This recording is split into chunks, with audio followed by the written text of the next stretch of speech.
الحمد لله الذي وكفى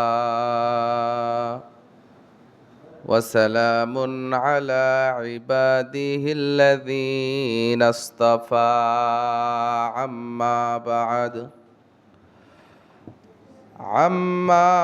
بعد فقد قال الله أعوذ بالله من الشيطان الرجيم بسم الله الرحمن الرحيم إنا أنزلناه في ليلة القدر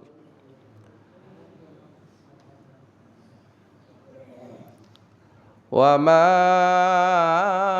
أدراك ما ليلة القدر ليلة القدر خير من ألف شهر وقال رسول الله صلى الله عليه وسلم من قام في ليلة القدر إيمانا واحتسابا غفر له ما تقدم من ذنبه رواه البخاري আলহামদুলিল্লাহ। প্রশংসা মাত্রই আল্লাহ সুবহানাহু ওয়া তাআলার জন্য, যে মহান রব আমাদেরকে সিয়ামরত অবস্থায় মসজিদে একত্রিত হওয়ার তৌফিক দান করলেন। তারই বারগাহে জানাই শুকরিয়া। আমরা জবান খুলে বলছি আলহামদুলিল্লাহ। দরুদ সালাম বর্ষিত হোক আমাদের সকলেরই প্রিয় নবী মুহাম্মদুর রাসূলুল্লাহ, পড়েন সাল্লাল্লাহু আলাইহি ওয়াসাল্লাম। প্রিয় উপস্থিতি, আজকে আমরা একটু খুতবায় একটু সময় নিয়ে আগে উঠেছি, কেননা অনেক কথা বলতে হবে এবং সময় খুবই দ্রুত চলে যায়। এজন্য আপনাদেরকে অনুরোধ করব, আপনারা মসজিদে একটু দ্রুত আসার চেষ্টা করবেন ইনশাআল্লাহ। কয়েকটি বিষয় নিয়ে কথা বলবো, তার মধ্যে একটি হচ্ছে শবে কদর। ঈদুল ফিতর সামনে চলে আসছে। ঈদুল ফিতরে করণীয় এবং বর্জনীয় যে বিষয়গুলি রয়েছে, পাশাপাশি দুইটা প্রশ্ন আছে। আর আমার কাছে আমার যুবক ভাইয়েরা একটি বিষয়ের উপরে অনেক দিন আগে কথা বলতে বলেছিল, আমি সেই বিষয়টি নিয়েও কথা বলবো ইনশাআল্লাহ। প্রথমত, লাইলাতুল কদর এটা কি জিনিস? লাইলাতুন মানে রাত, আর কদর মানে হলো ক্ষমতা, কুদরত। অর্থাৎ লাইলাতুল কদর মানে ক্ষমতার রাত, মহিমান্বিত রাত, কুদরতি রাত। বুঝতে পেরেছেন? অনেক মূল্যবান রাত। লাইলাতুল কদর সম্পর্কে মহান আল্লাহ পবিত্র কুরআনুল মাজিদে 30তম পারায় সিরিয়ালে 97 নম্বর সূরা সূরাতুল কদর নাজিল করেছেন। আমরা সূরাতুল কদর অনুবাদ করলেই মোটামুটি এই লাইলাতুল কদর সম্পর্কে জানতে পারবো। শুরুতেই আল্লাহ সুবহানাহু ওয়া তাআলা বলছেন, ইন্না আনজালনাহু ফি লাইলাতিল কদর। নিশ্চয় আমরা কুরআনুল কারীমকে কদরের রাতে নাজিল করেছি। এরপরের রাতে আল্লাহ তাআলা আবার রাসূলকে প্রশ্ন করছেন, ওমা আদরাকা মা লাইলাতুল কদর। হে নবী, আপনি কি জানেন এই লাইলাতুল কদরটা কি জিনিস? আল্লাহ তাআলা তিনি আবার ব্যাখ্যা করছেন, লাইলাতুল কদরি খায়রুম মিন আলফি শাহর। লাইলাতুল কদরি খায়রুম মিন আলফি শাহর। এই লাইলাতুল কদরের রাতটা 1000 মাস অপেক্ষা উত্তম। সুবহানাল্লাহ পড়েন। এবং এর পরে কয়েকটি আয়াতে আল্লাহ তাআলা এই রাতের কিছু ফজিলত বর্ণনা করেছেন, ওদিকে না যাই। তাহলে এতটুকু বোঝা গেল, 1000 মাস অপেক্ষা একটা রাত উত্তম। সেটা কোন রাত? লাইলাতুল কদরের রাত। 1000টা দিন নয়, কিন্তু 1000 সপ্তাহ নয়, 1000 মাস। অর্থাৎ 1000 মাস একটা ব্যক্তি ইবাদতে কাটিয়ে দিলে যত কল্যাণ হাসিল করতে পারবে, যত নেকি অর্জন করতে পারবে, এক লাইলাতুল কদরের রাত্রিতে ইবাদতে কাটাইয়া দিলে তত কল্যাণ অর্জন করতে পারবে। অবশ্যই রাতটা অনেক দামি রাত। তাই তো আল্লাহ নবী 21-এর রজনী আসার পূর্বেই সাহাবীদের বলতেন, তোমরা লুঙ্গি শক্ত করে বেঁধে নাও, তোমরা ইবাদতের জন্য প্রস্তুতি নাও। এবং তিনি তার পরিবারের সদস্যদেরকে, মহিলাদেরকে, তার স্ত্রীদেরকেও এই কদর খোঁজার জন্য শেষ দশকে জাগায়া দিতেন। আল্লাহ নবী নিজে জাগতেন, পরিবারকে জাগাতেন, সাহাবীদেরকে জাগতে উৎসাহ প্রদান করতেন। এখন আসেন, শবে কদরটা আসলে কি? শবে কদর বা লাইলাতুল কদর, এটা আল্লাহ তাআলার পক্ষ থেকে অনেক বড় একটা অনুগ্রহ। আল্লাহ নবী তিনি প্রথমে জানতে পেরেছিলেন যে লাইলাতুল কদর কোন রাতে হয়, কিন্তু পরবর্তীতে আল্লাহ তাআলা তাকে ভুলিয়ে দেন। জামে তিরমিজির হাদিসে আল্লাহ নবী বলছেন যে আমি ভুলে গেছি, আমাকে জানানো হয়েছিল কবে লাইলাতুল কদরের রাত। তবে আল্লাহ নবী কিছু চিহ্ন, কিছু আলামত বলে গেছেন, যেগুলো লাইলাতুল কদরের রাত হওয়ার সম্ভাবনা রাখে, এমন কিছু আলামত বিশ্বনবী বলে গেছেন। প্রথমত, অবশ্যই লাইলাতুল কদর হবে বেজোর রাতগুলিতে, 21, 23, 25, 27, 29। এই বেজোর 5টা যে রাত আছে, এই বেজোর রাতে কদর হবে, জোর রাতগুলোতে হবে না। বুঝতে পেরেছেন?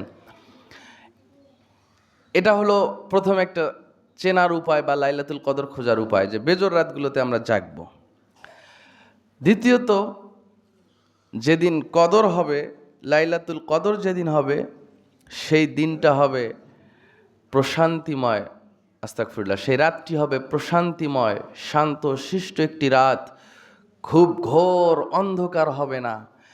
ইবাদত করে, সালাত তাসবিহ তাহালিল পড়ে মানুষ শান্তি বোধ করবে ওই রাতে, অস্থিরতা কাজ করবে না। রাতটা হবে খুবই শান্তিময়, প্রশান্তিময়। আরেকটা চিহ্ন, রাতটা বেশি গরমও হবে না, বেশি ঠান্ডাও হবে না। অতিরিক্ত গরমও যাবে না, অতিরিক্ত ঠান্ডাও যাবে না। এবং আরেকটি বড় আলামত, সেটি হলো এরাতে বৃষ্টি হওয়ার সম্ভাবনা আছে। এরাতে আকাশ মেঘাচ্ছন্ন হবে এবং বৃষ্টি হতে পারে। পাশাপাশি আরেকটা বড় আলামত, আল্লাহ নবী বলে গেছেন যে রাতে কদর হবে, তার পরের দিন সকালবেলা সূর্যের তাপ থাকবে না।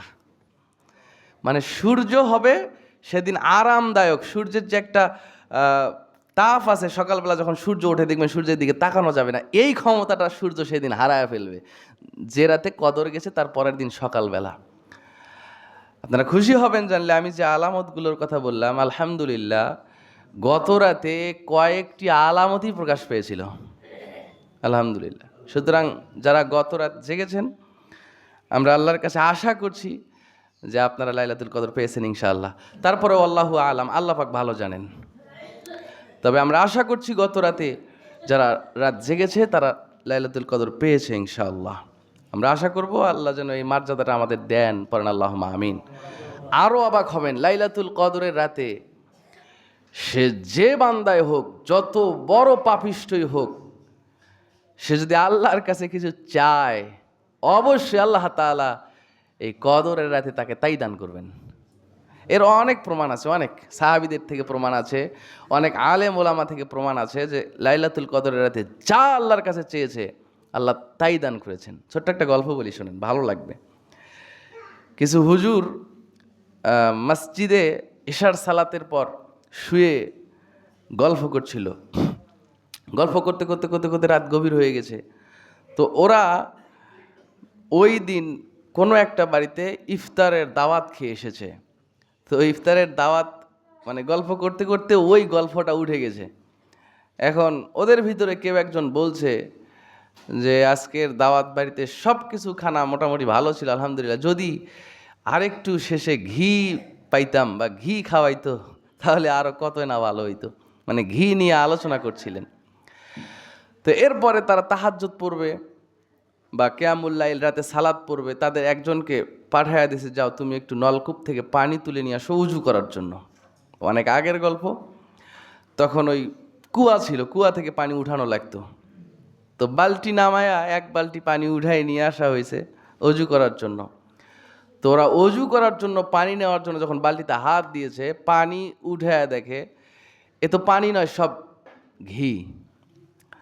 তো আবার ওই নলকূপে এই বালতি নামায়া আবার এক বালতি পানি উঠাইছে। তো যতবার নলকূপ থেকে পানি উঠায় শুধু বালতি ভর্তি ঘি উঠতেছিল। আলহামদুলিল্লাহ পড়েন। তো তারা অবাক হয়ে গেলেন, এর কারণ কি? তো তারা ছিল আলেম, প্রথমে বলেছি। যে রাতে তারা ওই মসজিদের ভিতরে বসে এই গল্পগুজব করতেছিল, ওইটা ছিল বেজর রাত। এবং তাদের ভিতরে যিনি প্রসিদ্ধ এবং বড় আলেম ছিলেন, তিনি ঘোষণা দিলেন যে নিঃসন্দেহে আমরা যে সময়ে এই ঘি নিয়ে আলোচনা করছিলাম, এই সময়ে আল্লাহ তাআলা আমাদের উপরে কদর নাজিল করেছিলেন এবং আমরা তা বুঝতে পারি নাই। যদি বুঝতে পারতাম তাহলে অবশ্যই সিজদারত হয়ে আল্লাহর কাছে প্রাণ ভরে প্রার্থনা করতাম।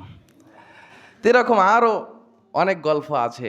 নদীপথে কিছু আলেম যাচ্ছিলেন, তারা মধু নিয়ে আলোচনা করছিলেন। ফজরের আজান হলো, তারা সমুদ্র থেকে পানি উঠিয়েছে, তারা অজু করবে। সমুদ্রের পানি আপনারা জানেন লবণাক্ত হয়।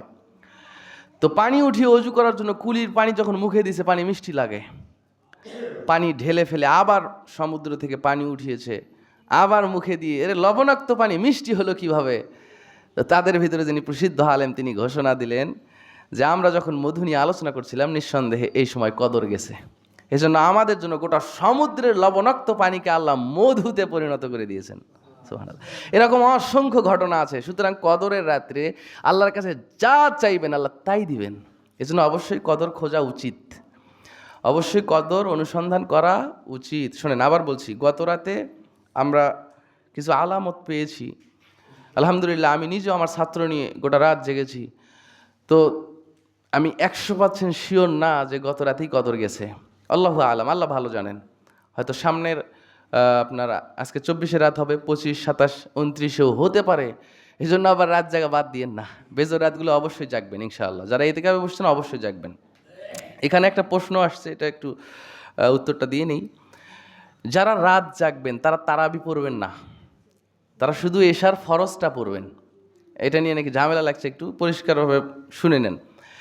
যারা তাহাজ্জুদ পড়বেন, রাত জাগবেন, তারা তারাবি পড়বেন না, শুধু এশার সালাত জামাতে পড়ে চলে যাবেন, গিয়ে ঘুমায়া পড়বেন, ভিতরও পড়বেন না। এবং ঠিক রাত 11:30, 12টা বা 12:30টার দিকে উঠে যাবেন। উঠে গিয়ে সুন্দর করে অজু করে নির্জন একা একা চেষ্টা করবেন থাকার।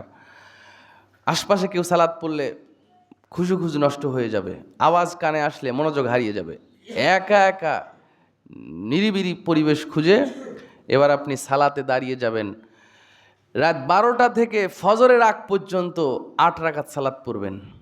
এই 8 রাকাত যে তারাবি পড়তেন, এভাবেই 8 রাকাত সালাত পড়বেন এবং এমনভাবে পড়বেন যেন এই 8 রাকাত পড়তেই ফজর রক্ত হয়ে যায়। তাহলে কিভাবে পড়তে হবে? তাকবীর দিয়ে সূরা ফাতিহা পড়ার পরে আপনি যত সূরা মুখস্থ আছে সব সূরা একটার পর একটা পড়তে থাকবেন। আপনার 5টা সূরা মুখস্থ, ওই 5টায় ঘুরে ঘুরে পড়তে থাকবেন, যতক্ষণ দাঁড়িয়ে থাকতে পারেন, যতক্ষণ ভালো লাগে পড়তেই থাকবেন। এরপরে যখন মনে হচ্ছে না আর দাঁড়িয়ে থাকা সম্ভব হচ্ছে না, রুকুতে যাবেন, রুকুর তাসবিহ পড়তে থাকবেন, যতক্ষণ আপনার শরীরে কুলায় পড়তেই থাকবেন। সেটা 1000 বার হোক আর 2000 বার হোক, দেখার বিষয় নাই, রুকুর তাসবিহ পড়তে থাকবেন। এরপর দাঁড়িয়ে যাবেন, সিজদায় গিয়ে একই কাজ করবেন, যতক্ষণ কুলায়, শরীরে যতক্ষণ কুলায় সিজদায় গিয়ে তাসবিহ পড়তে থাকবেন। আর নফল সালাতের সিজদায় বাংলাতেও দোয়া বলা যায় এবং মনের মধ্যে যত চাহিদা আছে সিজদায় পড়ে পড়ে আল্লাহর কাছে চাবেন, আল্লাহর কাছে বলবেন। আল্লাহর নবী বলছেন যে বান্দা যখন সিজদায় যায় তখন একেবারে আল্লাহর নিকটে থাকে। ওয়াসজুদ ওয়াক্তারিব, আল্লাহ নিজেই বলেন সিজদায় যাও আর আমার নিকটবর্তী হয়ে যাও। তার মানে সিজদায় গেলে আল্লাহ সব থেকে নিকটে থাকে, ওই সময় আল্লাহর কাছে যা চাবেন আল্লাহ তাই দিবেন। এই জন্য সিজদায় পড়ে যা ইচ্ছা আল্লাহর কাছে চাবেন। এভাবে 2 রাকাত পড়বেন, সালাম ফিরাবেন, আবার 2 রাকাত পড়বেন, সালাম ফিরাবেন। এরপরে চাইলে আপনি 2 হাত উঠিয়ে যত মনের চাহিদা আছে 2 হাত উঠিয়ে আল্লাহর কাছে মোনাজাত করবেন, দোয়া করবেন একা একই। আর যদি এমন হয় যে আপনার কোনো একটা জিনিস খুব প্রয়োজন, আল্লাহর কাছে খুব জোর দাবি করে বলবেন আল্লাহ আমাকে এটা দিতেই হবে, তখন কি করবেন জানেন? মোনাজাত করার সময় সাধারণত হাত চেহারার সামনে রাখতে হয়, তখন হাতটা মাথার উপরে উঠাই দিবেন, এভাবে উপরে হাত উঠে আল্লাহর কাছে দোয়া করবেন। এভাবে দোয়া করলে আল্লাহ তাআলা ওই দোয়াটা দ্রুত কবুল করে নেন। তাহলে এটা একটা দোয়া করার পদ্ধতি। যদি চান আমার দোয়া দ্রুত কবুল হোক, হাত উপরে উঠাই দিবেন, মাথার উপরে উঠাই দিবেন, এভাবে দোয়া করবেন। এভাবে 8 রাকাত সালাত পড়বেন। কয় রাকাত? 8 রাকাত। শেষে 1 রাকাত কিংবা 3 রাকাত বেতের পরে এরপরে আপনি ফজরে অংশগ্রহণ করবেন। তাহলে যারা রাত জাগবেন এই আমলটা করবেন। আর একটা দোয়া আল্লাহ নবী বেশি বেশি পড়তেন কদরের রাতগুলোতে, সেটা হলো আল্লাহুম্মা ইন্নাকা আফুউন তুহিব্বুল আফওয়া ফাআফু আন্নি। এর অর্থ হলো, হে আল্লাহ আপনি ক্ষমাশীল, আপনি ক্ষমা করতে ভালোবাসেন, তাই আমাকে ক্ষমা করে দিন। এই দোয়াটা মুখস্থ করবেন, বেশি বেশি পড়বেন। কদরের রাতে আল্লাহ নবী এটা পড়তেন। এর বাহিরে শোনেন, এর বাহিরে অন্য ওই যে বিভিন্ন দোয়ার বইয়ে লেখা আছে যে 1000 বার সূরা কদর পড়া লাগবে, তারপরে রুকুতে গিয়ে 1000 বার এই দোয়া সেই দোয়া পড়তে হবে, এরকম কোনো বিধান ইসলামে নাই। তারাবির সালাত যে নিয়মে পড়েন এই নিয়মেই কদরের সালাত পড়বেন। বুঝতে পেরেছেন? একই নিয়ম, নির্দিষ্ট কোনো দোয়া পড়তে হবে না, যা পারেন সেগুলোই পড়বেন ইনশাআল্লাহ। আমি আশা করছি বিষয়টা স্পষ্ট হয়েছে। আর একটা বিষয়, সেটা হলো মহিলারা সালাতে আসে বাচ্চা নিয়ে, আপনারা অনেকেই মনক্ষুণ্ণ হন যে বাচ্চারা কান্নাকাটি করলে সালাতে বিঘ্ন ঘটে, মনক্ষুণ্ণ হন। যদিও মনক্ষুণ্ণ হওয়াটা স্বাভাবিক, তবে মসজিদ থেকে তাদেরকে বের করে দিবেন না। শোনেন, বাচ্চারাই এমন, আপনিও একসময় বাচ্চা ছিলেন, আপনিও এমনটা করেছেন, সুতরাং বাচ্চারা এমনটা করবে, একটু ধৈর্য ধরে এটা মেনে নিতে হবে। শোনেন, একটা হাদিস বলি শুধু, তাহলে বুঝতে পারবেন বাচ্চাদের প্রতি কেমন হওয়া উচিত। আল্লাহ নবী খুতবা দিচ্ছেন এরকম জুমার দিনে, খুতবা চলাকালীন হোসাইন রাদিয়াল্লাহু তাআলা আনহু, আল্লাহ নবীর নাতি হুসাইন, তিনি চলে আসছেন মসজিদে। আল্লাহ নবী দেখতেছেন যে হোসাইন ছোট্ট মানুষ পিড় করে দৌড় দিয়ে মসজিদের ভিতরে ঢুকছে। তা আল্লাহ নবী কী করছে জানেন? উনি কিন্তু খুতবা দিচ্ছিলেন, খুতবা বন্ধ করে দিয়ে মেম্বার থেকে নেমে আল্লাহ নবী দরজার কাছে গিয়ে হোসাইনকে কোলে তুলে নিয়ে এসে সামনে বসিয়ে এরপরে আবার মেম্বার উঠে খুতবা দেওয়া শুরু করে দিয়েছেন। এটা ছিল বাচ্চার প্রতি তার মহাব্বত, ভালোবাসা, সম্মান, স্নেহ। তো এটাই আমাদেরও হওয়া উচিত। তবে আমি খুতবা চলাকালীন তো অনেক বাচ্চা কথা বলে, কিছু বলি না, কারণ ওদের অভ্যাস করতে হয় মসজিদে আনার, কারণ যে পরিস্থিতি আসতেছে সামনে, তো এদের যদি এখন থেকে মসজিদে আসার অভ্যাস না করেন তো ভবিষ্যতে এই মসজিদ আবাদ হবে না, তো সালাত পড়ার লোক থাকবে না। এই জন্য বাচ্চাদেরকে আনবেন। তবে মায়েরা, বোনেরা, আপনাদের ক্ষেত্রে যদিও মসজিদে আসলে বাধা দেওয়ার ক্ষমতা কোনো সাহাবীরও ছিল না, সেখানে আমরা কেমনে আপনাদেরকে বাধা দিব? আপনারা অবশ্যই আসবেন, তবে ছোট্ট বাচ্চাদেরকে একটু সাবধানে সতর্কতার সহিত আদরে রাখার চেষ্টা করবেন, যেন অন্যের নামাজে ব্যাঘাত না ঘটে, এতটুকু খেয়াল রাখবেন ইনশাআল্লাহ। তাহলে সবে কদর সম্পর্কে মোটামুটি আমরা জানতে পারলাম। এরপরে আসেন আরেকটি বিষয় নিয়ে এখন কথা বলবো, যেটা আমাকে অনেক দিন আগে যুবক ভাইরা শুনতে চাইছে, সেটা হলো ইয়াজুজ মাজুজ। আপনারা অনেকে নাম শুনেছেন। ইয়াজুজ মাজুজ সম্পর্কে সহিহ মুসলিমে কেতাবুল ফিতান অধ্যায়ে ইমাম মুসলিম কয়েকটি হাদিস নিয়ে আসছে, এবং পবিত্র কোরআনে সূরাতুল কাহাফ এর 93 আয়াতের পর থেকে আল্লাহ তাআলা এই ইয়াজুজ মাজুজের ইতিহাস তুলে ধরেছেন।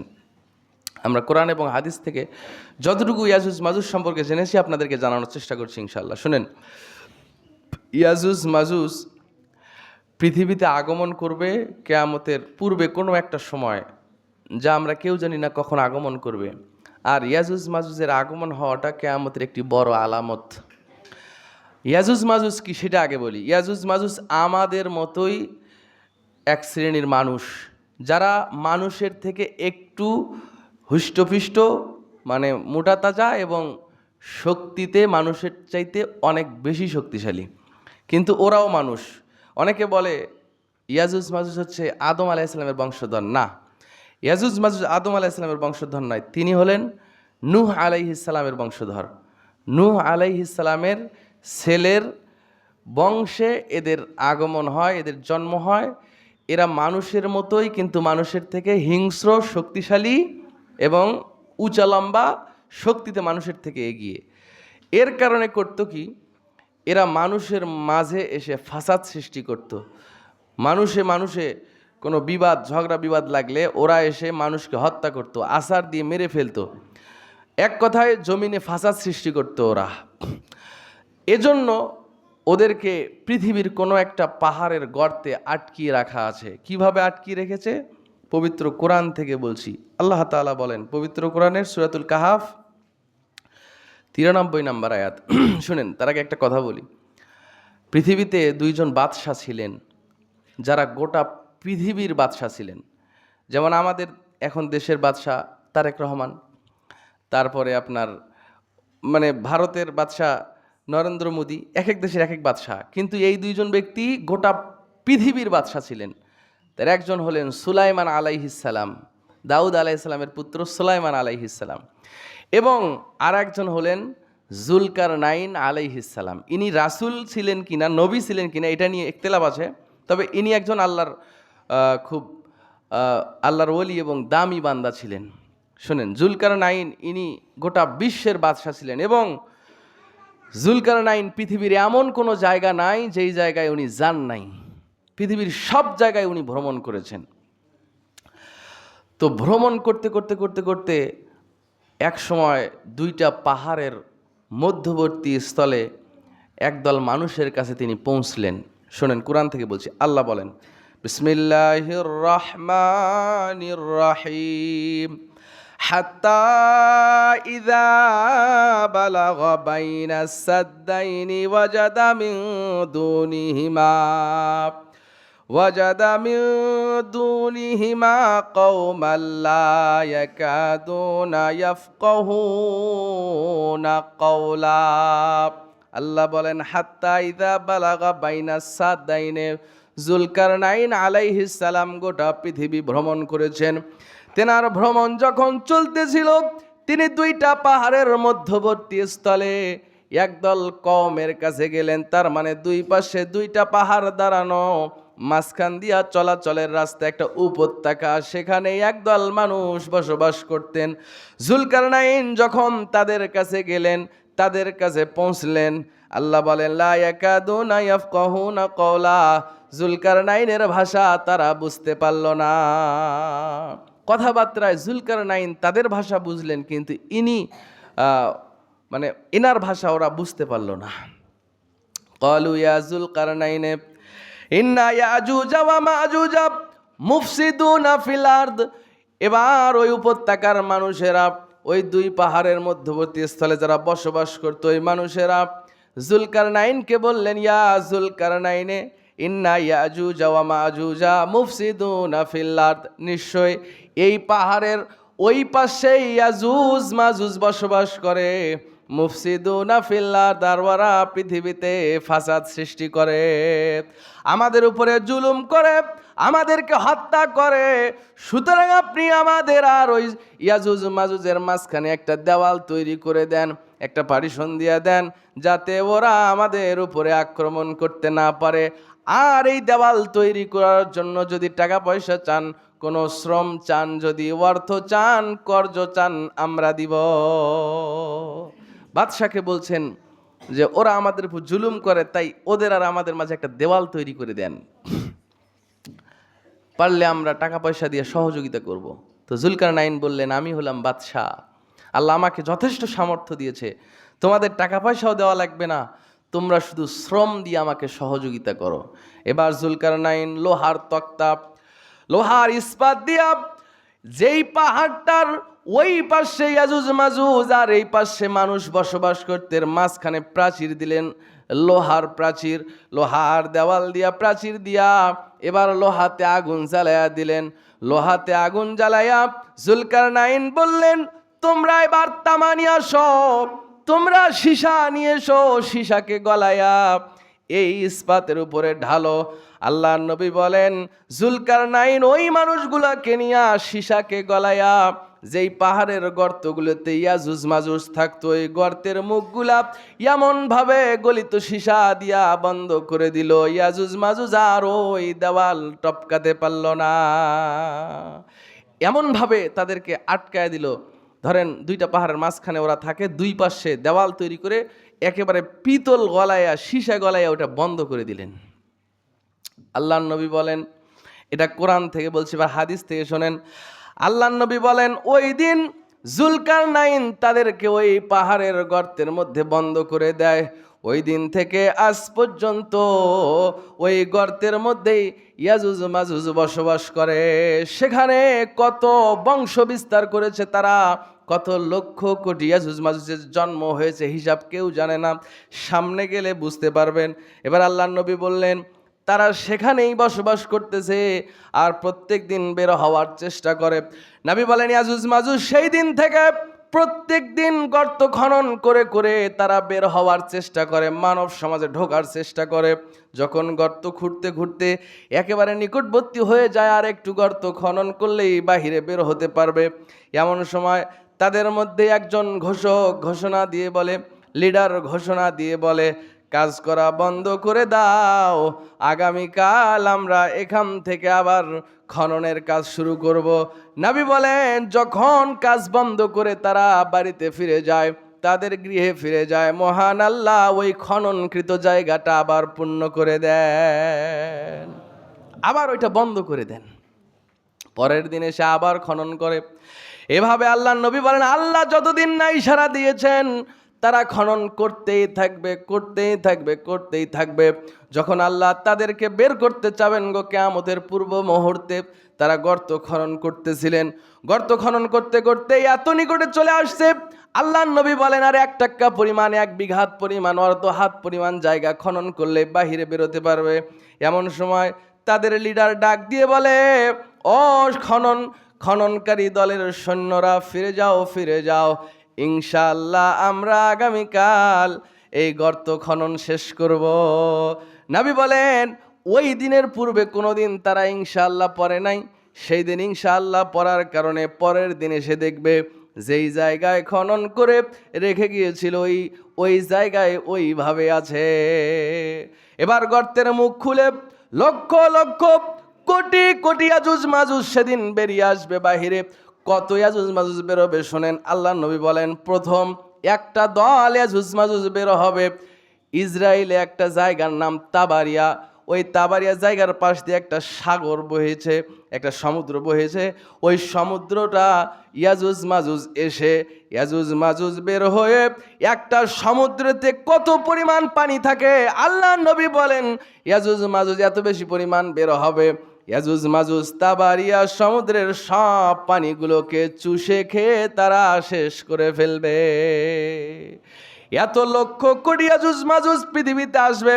বর্তমান বিশ্বের অবস্থা শুনেন, বর্তমানে ইরানের সাথে ইসরায়েল আর আমেরিকার যুদ্ধ হচ্ছে। ইরানে বসে থেকে ইসরায়েলে মিসাইল মারে, আরব সব কান্ট্রিগুলোতে মিসাইল মেরে মেরে মানুষ হত্যা করলো, বড় বড় বিল্ডিংগুলোকে ধ্বংস করে দিল। আল্লাহর নবী বলেন সেই দিন ইয়াজুজ মাজুজ যখন বাহিরে বের হবে, পৃথিবীর এমন কোনো শক্তি নাই, এমন কোনো মিসাইল নাই, এমন কোনো শক্তিশালী দেশ নাই যারা ইয়াজুজ মাজুজের সঙ্গে যুদ্ধে বিজয়ী হবে। তারা সংখ্যায় এত বেশি হবে, পৃথিবীর কোনো শক্তি সেই সময় তাদের সামনে টিকবে না। পৃথিবীর কোনো শক্তি ওদেরকে ঠেকাতে পারবে না। নবী বলেন তারা মানুষকে হত্যা করবে, বাড়ি ঘর ধাক্কা দিয়া, বিভিন্ন বিল্ডিংগুলা ধাক্কা দিয়ে ফেলে ভেঙে ফেলবে, গোটা পৃথিবীর মানুষগুলোকে হত্যা করে ফেলবে, আছাড় দিয়ে মেরে ফেলবে। এরপরে বড় বড় হাতুড়ি দিয়ে আঘাত করে করে মানুষ হত্যা করবে। গোটা পৃথিবীতে একটা মানুষও তারা জীবিত রাখবে না, একটা মানুষকেও জীবিত রাখবে না। আল্লাহর নবী বলেন সাহাবীরা শোনো, এরপরে তারা মনে করবে পৃথিবীতে আর কোনো মানুষ নাই, আর কোনো ধ্বংসযোগ্য ধ্বংস করার মতো কোনো জিনিস নাই। এরপরে বাইতুল মুকাদ্দাসের পাশে একটা পাহাড় আছে, পাহাড়ের উপরে এবার এই পাহাড়টার নাম হলো জাবালে খমর। এই পাহাড়ের উপরে ইয়াজুজ মাজুজের লিডাররা আরোহণ করে বলবে, আমরা গোটা পৃথিবীতে আর কোনো মানুষ রাখি নাই, সবাইকে ধ্বংস করে দিয়েছি, এবার আসমানবাসীদেরকে ধ্বংস করার পালা। তাই তারা বড় বড় তীর এবার আকাশের দিকে মারতে থাকবে। বিশ্বনবী বলেন, এই তীরগুলোকে মহান আল্লাহ রক্ত দিয়া, রক্ত মাখায় আবার তাদের উপরে নিক্ষেপ করবেন। এতে তারা ভাববে মনে হয় আকাশবাসীকেও তারা ধ্বংস করেছে, দুনিয়াবাসীও নাই আকাশবাসীও নাই, এটা তাদের ধারণা। অপর একটা বর্ণনায় বিশ্বনবী বলেন, যেই সময় গোটা পৃথিবীর মানুষকে ইয়াজুজ মাজুজ ধ্বংস করে দিল, ওই সময় ঈসা আলাইহিস সালাম দুনিয়ায়, ঈসা আলাইহিস সালাম দাজ্জালকে হত্যা করে ফেলেছেন। এবার দাজ্জালের ফিতনা থেকে যেই মুসলমানেরা বেঁচে ছিল, তাদেরকে নিয়ে আল্লাহর আদেশে ঈসা আলাইহিস সালাম তুর পাহাড়ে উঠবেন। এবার ইয়াজুজ মাজুজ তুর পাহাড়টা চারপাশ থেকে ঘিরে ফেলবে, কোনোভাবেই তারা তুর পাহাড়ের উপরে উঠতে পারবে না, উম্মতে মুহাম্মাদীকে হত্যা করতে পারবে না। আল্লাহর নবী বলেন, চারপাশ থেকে ইয়াজুজ মাজুজ তাদেরকে ঘেরাও করেছে, তারা নিচেও নামতে পারতেছে না, তাদের কাছে কোনো খাদ্য নাই, কি খাবে তারা?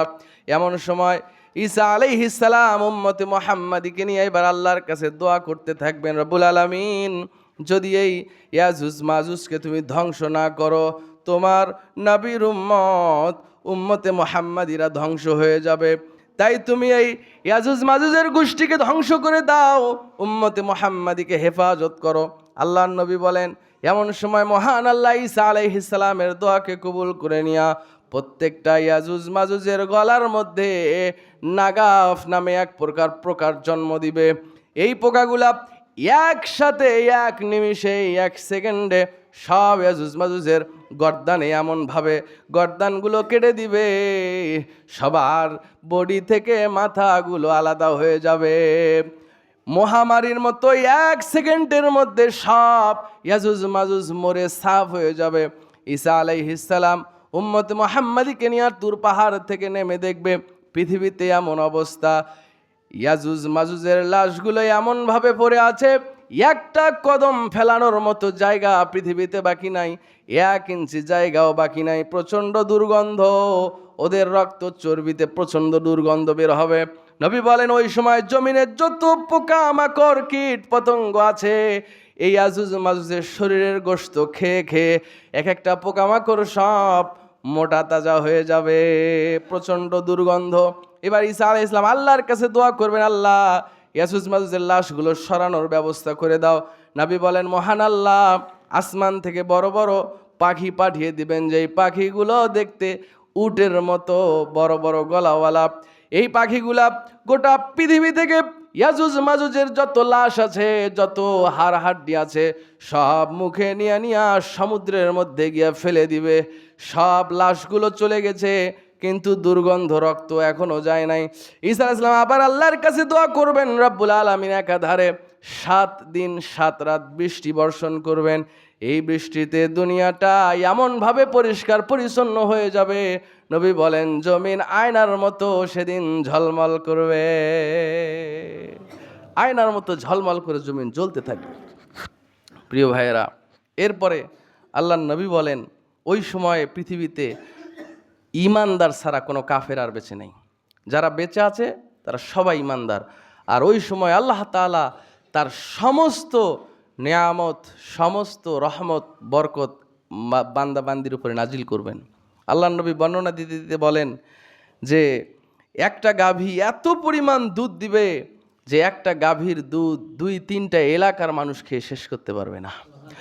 এমন কিছু ফল আল্লাহ পাক দান করবেন, যেমন ডালিমের কথা এসেছে, একটা ডালিম ধরেন একটা গ্রামের মানুষ খাবে, এবং ডালিমের খোসার নিচে মানুষ রোদ থেকে বাঁচার জন্য ছায়া নিতে পারবে। তার মানে এক একটা ডালিম হবে ধরেন এই অর্ধেক মসজিদের সমান। আল্লাহু আকবার কাবীরা।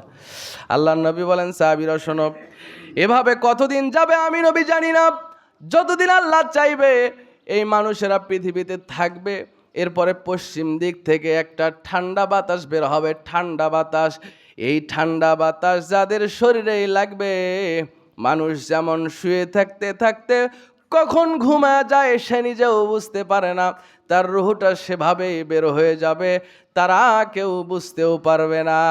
ঠান্ডা বাতাসে আল্লাহ সব ইমানদারদের রুহ কবজ করে নেবেন। এরপরে আল্লাহ কতদিন পৃথিবী ভাবে রাখবেন বিশ্বনবী বলেন আমি নিজেও জানি না। এরপরে আল্লাহ সুবহানাহু ওয়া তাআলা ইসরাফিল আলাইহিস সালামকে ঘোষণা দিবেন। ইসরাফিল আলাইহিস সালাম সিংহায় ফুৎকার দেওয়ার সাথে সাথে আদম আলাইহিস সালাম থেকে শুরু করে নিয়ে কিয়ামত পর্যন্ত যত মানুষ মারা গেছে সব মানুষগুলা সব পিঁপড়ার মতো উঠে হাসরের মাঠের দিকে রওনা হয়ে যাবে। এটাই হবে দুনিয়ার সর্বশেষ অবস্থা। প্রিয় উপস্থিতি, আশা করছি আপনারা ইয়াজুজ মাজুজ এবং পৃথিবীর সর্বশেষ অবস্থা সম্পর্কে অবগত হলেন। অবশ্যই এই মহা বিপদ আমাদের উপরে আসবে। আমরা আল্লাহর কাছে দোয়া করি এই মহা বিপদ থেকে আল্লাহ আমাদের সকলকে যেন হেফাজত করেন, পড়েন আল্লাহুম্মা আমিন। তবে আর একটা জিনিস, সেটা হলো ইয়াজুজ মাজুজ আসবে দাজ্জালেরও আগমনের পর। দাজ্জাল আগমনের পরে আসবে, দাজ্জাল ধ্বংস হওয়ার পরে ইয়াজুজ মাজুজ ধ্বংস হবে।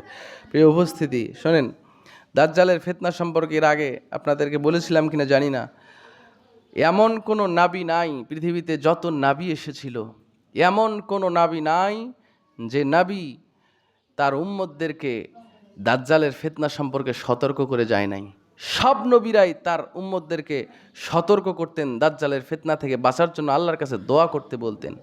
এমনকি আমার নবী তিনি স্বয়ং নিজেও, আম্মা জান আয়েশা বলছেন, প্রত্যেক নামাজের শেষে তিনি দোয়ায়ে মাসুরা পড়ার পর আল্লাহর কাছে দোয়া করতেন, আল্লাহুম্মা ইন্নী আউযু বিকা মিন আযাবিল কবর ওয়া আউযু বিকা মিন আযাবিন নার ওয়া আউযু বিকা মিন ফিতনাতিল মাসিহিদ দাজ্জাল। হে আল্লাহ, আমি আপনার নিকট কবর, জাহান্নাম এবং দাজ্জালের ফিতনা থেকে পানাহ চাই।